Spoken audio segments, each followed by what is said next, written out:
My Hero Academia Season 1 was absolutely fan-freaking-tastic. I'm Mr. Morfetto, and if you could please like, share, and comment on this video, it would really help me out. But I can't believe I waited so long to check out My Hero Academia. I avoided it, and I regret that. But in a lot of ways I don't, because now I get to binge watch all the available seasons on Hulu. And I just finished Season 1. I gave you my thoughts on episodes 1 through 5, and it really is hitting a great spot for me right now. It's interesting because right now I am digesting two different animes and mangas. And one is My Hero Academia and the other is One Piece. And they really are two different flavors.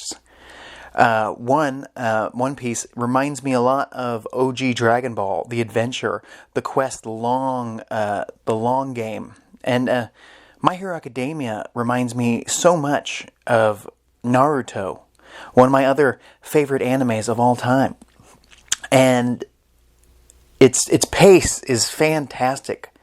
Especially, I mean, it does not waste time getting into the action. It does not waste time jumping right into the meat of the story. It does not waste time setting things up for something down the line, because we're going head first into this world, this superhero world where 80% of the planet has some type of ability, some type of quirk. And it's just so intriguing to me, and it's interesting because it's so easy to process. You don't really need to know a whole lot. I think us here in North America, we are so used to the superhero genre at this point. It's easy. It's an easy story to tell. I don't feel like I need to open a lot of storage space in my brain for My Hero Academia, which is very nice, because sometimes there are animes like One Piece that give you so much information you start missing fine details. Whereas My Hero Academia, I feel like it goes down like a really good burger. And, it's easy. You know what a burger is, and it's delicious. And you throw some ketchup on that bad boy, and it's fantastic. This burger is delish. I'm telling you. If you haven't started My Hero Academia, just give Season 1 a shot, because it will hook you, and it will hook you quickly. I am currently now starting Season 2, which there is a tournament arc, by the way, which I'm very excited to dip my toes into, but I wanted to get my thoughts on the Season 1 before I got too far into Season 2.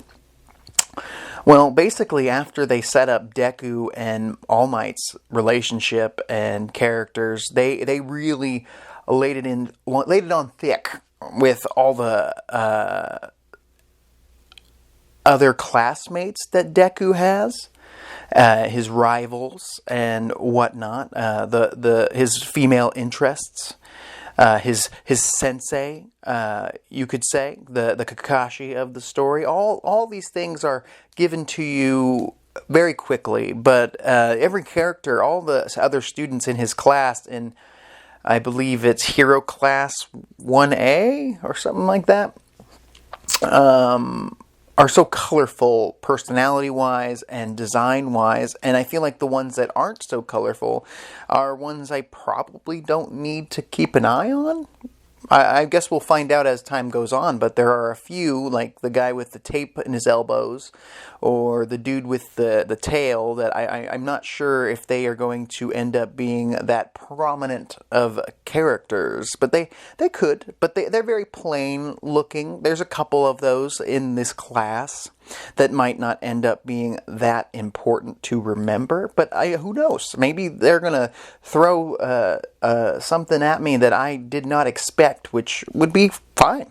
But so far, My Hero Academia has come out it is exactly what you would expect it to be. It is, if you ever seen that Disney movie Sky High, where that kid has to go to superhero school, it is that times 10, but as an anime. Yeah, and it's so good. It's like, how do I explain this? It's like, this is the Marvel this is like superheroes here, right? This is Marvel superheroes, colorful, friendly. I mean, there's not too much dark stuff happening yet. I mean, there could be some stuff down the line. So right after, Deku gets officially accepted into his school, and they throw baseballs to see how strong they are. It's interesting because they go right into a exercise where they paired up different students and had them go 2v2 battles where two students represented the villains and two students represented the heroes, and they had to stop a nuclear bomb or some type of bomb from going off, and all they had to do was get in there and touch the bomb to deactivate it. And it was a really cool exercise, a cool way of showing some of these characters' powers. One in particular that really stood out, that they really put a spotlight on, at least in this exercise, was Totoro, or Todoroki. I remember him as Totoro because, my neighbor Totoro. He seems to have ice and fire abilities, which is pretty cool and pretty OP from what I can tell. I'm not so sure if Bakugo is really going to end up being the top dog in the class, the rival of Deku. This Todoroki dude seems pretty powerful and pretty unique, and he's got this burned scar on one eye, and so far in Season 2 we found out he's got a tragic backstory. So there's a lot to unpack with this character. We also get to learn a little bit about the Speedster character, which I have a question about. I can't remember his name off the top of my head. He's got little jets on the back of his calves that makes him fast, and he's got a really cool suit of armor type superhero outfit. That's another thing. We get to see all the cool superhero outfits. Very cool. There's a girl named Momo who has a questionable outfit, but nobody's complaining. But the Speedster character, he's got these metal jets on the back of his calves that help him go fast. And I'm curious if are those quirks that he was born with, that just so happened. I'm confused. They look like body enhancements. Are we going to find out later that people that aren't born with quirks, that have money, do body enhancements? Because maybe his family, he seems like he's got a brother who's also a hero, and maybe his family does body enhancements to their children. I do not know yet, but he seems interesting. He's the guy that follows the rules. I believe he was selected as the class rep. Him and Momo, the male and female reps of the class, whatever. I'm not sure what that means really, but those two they represent the class, 1A superhero class. It was cool. Him and Bakugo teamed up as the villains. It was pretty funny seeing Speedster Dude act like a villain. It was also cool to see Gravity Girl and Deku team up. Also, the superhero named Deku, much easier to remember than Izuku. I like it. It's a cool name. I like his outfit. I'm not sure if he'll ever wear that mask that often, because they seem to really like to show his face. But yeah, they get to see him and Bakugo go at it, and we got to see some slight character development with Bakugo after he got beaten just by a hair in this little exercise by Deku and Gravity Girl, because he was just a little too eager to beat up Deku, so he got caught off guard. Deku punched a hole in the ceiling, and they were able to win this exercise. Actually, it seems very interesting that Deku seems, very unconfident, but when shit goes down, when he needs to step up, he does. Another thing about Deku that I realized while watching this particular this particular part of the show, him and All Might, they have a relationship that's very familiar to me. They have the same relationship that Rock Lee and Might Guy have. And I'm curious if the author of My Hero Academia he was obviously inspired by Naruto when he made this, and probably other manga, but he seems to have taken the Rock Lee character, the ultimate underdog, and the Might Guy character, the ultimate sensei, and said, what if they were the main characters of Naruto? I've seen other people ask that question, because Rock Lee in a lot of ways was way more of an underdog than Naruto, and in some ways more likable. And I've always thought that he deserved more character development, and maybe this is a way of retroactively doing that. You have this super underdog Deku who now has a quirk that costs, that he has to pay a price. He has to basically sacrifice his body to use his quirk to win fights, major fights at least. Similar to how Rock Lee's 8 gates mess up his body, and he's got to take that risk. I mean, Rock Lee's a little more confident most of the time, a little more positive than Deku, so there are those differences there. But other than that, they seem to have a similar relationship, and I really enjoy that because I really love Rock Lee and Might Guy, and they're dynamic. So this dynamic between All Might and Deku is awesome, to say the least. But yeah, they win that exercise, and then very quickly they move into another class where they meet this robot-ish lady named 13. I'm not sure if she's a robot, but she's wearing some type of suit. She can create black holes. Doesn't really matter. They end up doing another exercise where they end up in this weird gymnasium type thing where it was different elements. There was like cities and boats and water and just different elements that they could train in. It seemed like some type of training facility. And they were going to do another exercise. Seemed like run of the mill type of class day there. And I thought maybe we'd spend the rest of season 1 just doing these exercises. These kids are training. They are working their way up. Maybe there'll be a time skip. Boy, was I wrong. They quickly move into the villain. The villains show up. These pretty minor villains for the most part, but there's a handful of them that were pretty dangerous. This man with hands all over his body. I do not have his name down yet. Another character named Monu, something like that. Some creation he created to defeat All Might. They came here to defeat All Might. Also, this other villain that seemed to be like black smoke or something. He could create portals in some way because he does separate all the kids in Class 1A, Deku's class, around this gymnasium. They are looking for All Might, and I think they're going to take some hostages and kill some of these kids if necessary. But Deku's sensei teacher man jumps in, Eraserhead, I believe his name is, the guy that as long as he's looking at you, he can turn your quirk off temporarily.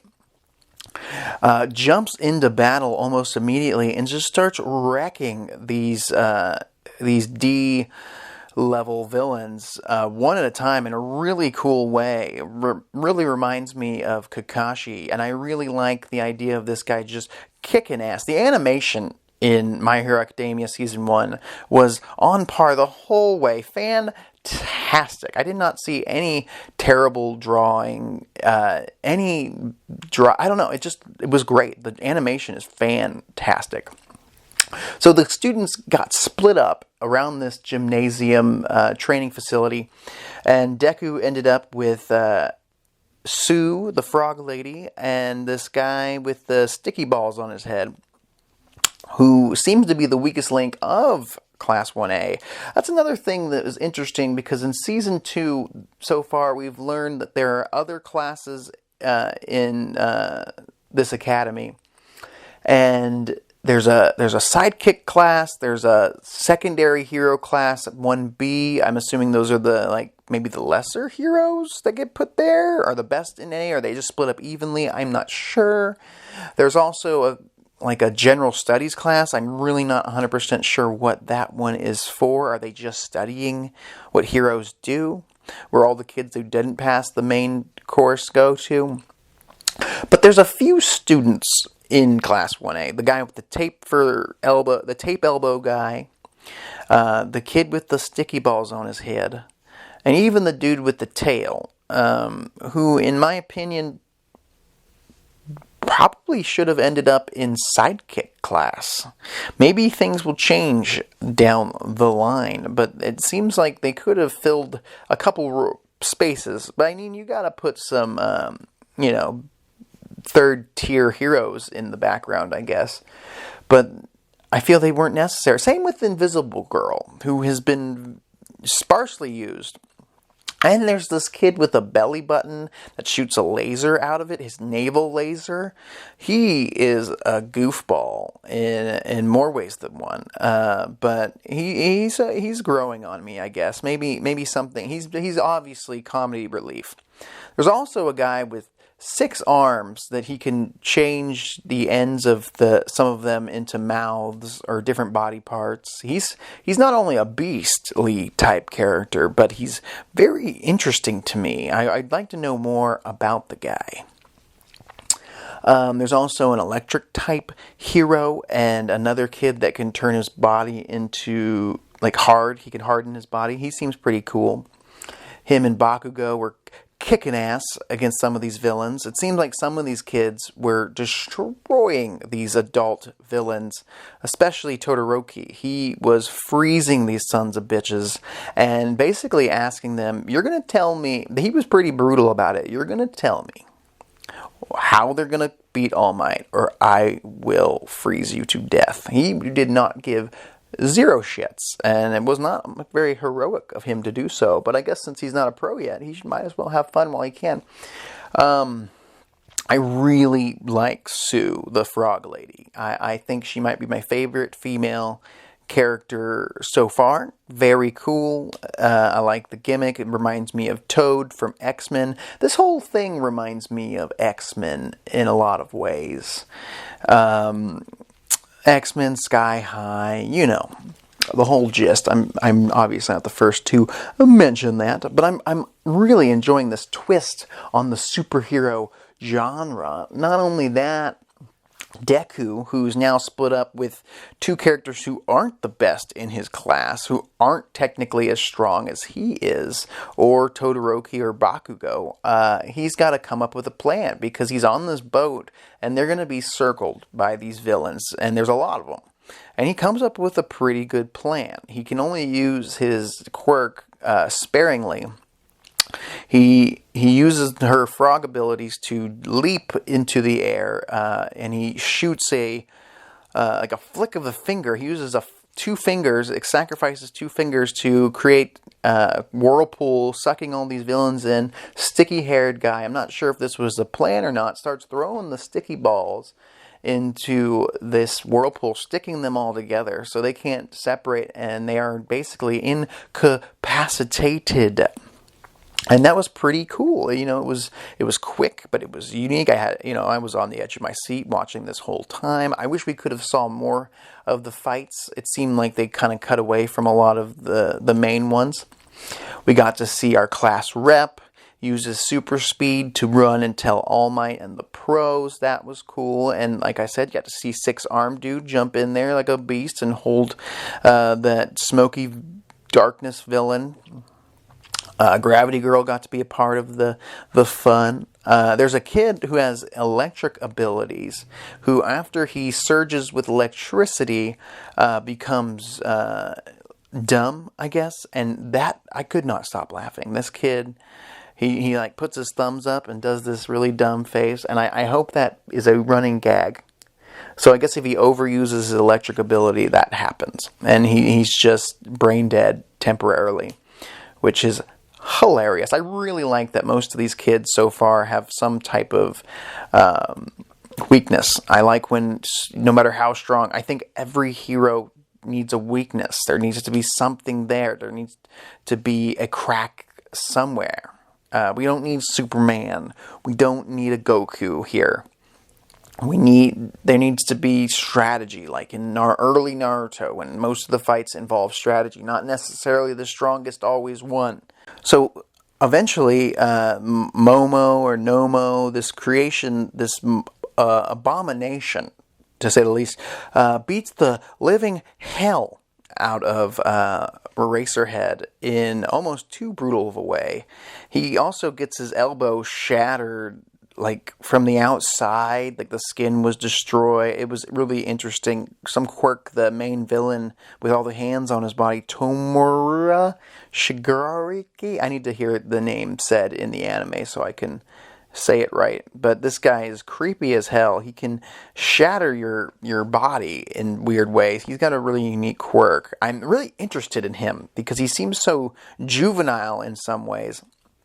And also, is he a student, an ex-student of this school? Is he one of the students that are currently at the school from the future that came back? I don't know, because you can't really see his face because of the hand. I'm like, how do you even see through that thing? He's very creepy, and I love his gimmick. I love his design. I really hope we get to see more of the guy. I hope he gets strong enough to really kick some bootay. But not only that, All Might shows up to save the motherfucking day. And he stood no chance against this abomination created to kill him, who was built to take All Might's punches. And right now, All Might's as weak as all hell. And you know how he beats him? He punches him even harder. Which I've seen this before in anime, and I think it's okay that you do this once, maybe 2 times, but you really got to spread it out. If you're going to have a hero, main protagonist, beat a villain that was technically stronger than him, and the only reason he was able to overcome him was he used more power. I mean, I've seen it countless times, but if you do this too often with All Might, I think it'll get very old. But also, after that happens, later there are repercussions. I really enjoyed this, that it seems like All Might now can only be in his... Because before he had 3 hours to be All Might, but because he pushed himself so hard to beat this Nomu, this creature, he now can only be All Might for about an hour, hour and a half max. And that's something. So he's slowly dwindling down. So there was repercussions. So it kind of makes up for it. Because he pushed himself to the limit and he hit this guy, I think he said like 300 times when he said, that's insane. It was a really cool moment. And I thought that was nice. Then All Might was out of power. He was about to get double teamed by the remaining 2 villains, but Deku shows up to distract them with a punch. But before he can get essentially erased, all the pros from the school show up to kick some ass. There's this dude that had guns. I don't know any of their names, but they were dope. They came in, kicked some bootay, quickly ended the situations. The main 2 villains escaped almost immediately. No main heroes died. Could you imagine if they killed one of the students? That'd have been dark as heck. I'm not sure if death is going to be a big thing with this anime. I hope that they lead... I mean, I don't think it needs a lot of death, honestly. It's such a bright, colorful, fun world. But if they get to a point where a major hero dies, a pro, All Might... I don't think they will. All Might's like a really cool character. I don't think they'll get rid of him anytime soon. But imagine one of these students dying because Deku just messed up. I mean, that'd be heartbreaking. I'm really enjoying this whole experience, and it's so easy to digest. The world is so easy to understand. I really needed this type of anime right now while I'm currently reading One Piece, which is so vast. I'm loving both adventures, and I'm excited to see what season 2 brings. I'm in the midst of a tournament saga that you might say in some animes be like, wow, they jumped to a tournament in season 2 this quickly. But I'm excited. This whole anime is built for tournaments. They should have had more tournaments in Naruto, to be honest. The Chunin exams was the best part of that whole damn series, and they know it. And I think My Hero Academia knows it. That's why they hopped into this. The tournament sagas are no stranger to a shonen anime, and I am so excited. I really hope it doesn't get interrupted by somebody. I don't know who my favorite character is, but right now I'm really enjoying Deku and All Might, and I'm really enjoying some of the classmates. They all have really an interesting quirk, some of them better than others. Todoroki seems to have a really interesting character that I feel we're going to learn more about. He might end up being the Sasuke-type rival that I thought Bakugo would be. It seems like Bakugo's getting more of a level head in some ways. But yeah, I'm super enjoying this, and I'll give you an update when I finish season 2. I'm Mr. Morfetto, and I will talk to you later. If you haven't watched My Hero Academia, watch it today on Hulu. You will not be disappointed.